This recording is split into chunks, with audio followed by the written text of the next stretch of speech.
मौसम जी अपडेट ॾींदासीं तव्हांखे। अॼु 1 सितंबर हिन नए महीने जी बरसातुनि जी तफ़सील तव्हांखे ॿुधाईंदासीं। अॼु 1 सितंबर 24 खां 36 कलाकनि जे दौरान मुल्क भर में मौसम जी सूरत हाल छा रहंदी।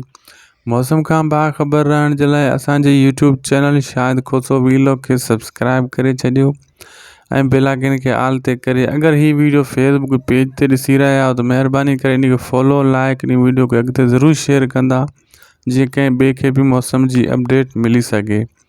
तव्हांखे ॿुधाईंदा हलूं त अॼु 1 सितंबर यानी 24 खां 36 कलाकनि जे दौरान बरसात जी सूरत हाल छा रहंदी। दोस्तों, KPK जे भलाई इलाइक़नि में बरसात जा हल्का फुल्का इम्कान आहिनि।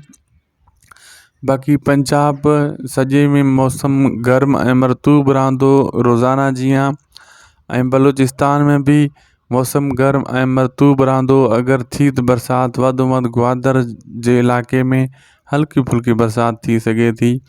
बाक़ी बलूचिस्तान में गर्म ऐं मरतूब रहंदो मौसम। ऐं जेको आहे बाक़ी सिंध जी तव्हांखे तफ़सील ॿुधाईंदा हलूं त सिंध में मौसम गर्म ऐं मरतूब रहंदो, किथे भी बरसात जा इम्कान न आहिनि।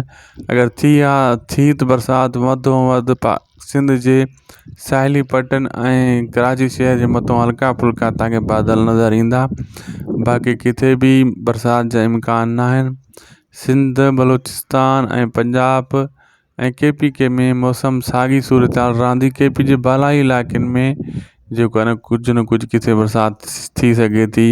ऐं कश्मीर में भी मौसम साॻियो ई रहंदो, बिल्कुलु बल्तिस्तान में भी। दोस्तों, अॼु मौसम जी अपडेट तव्हां ते पुॼाईसीं। महिरबानी करे सब्सक्राइब ज़रूरु कजो, लाइक कजो। ख़ुदा हाफ़िज़।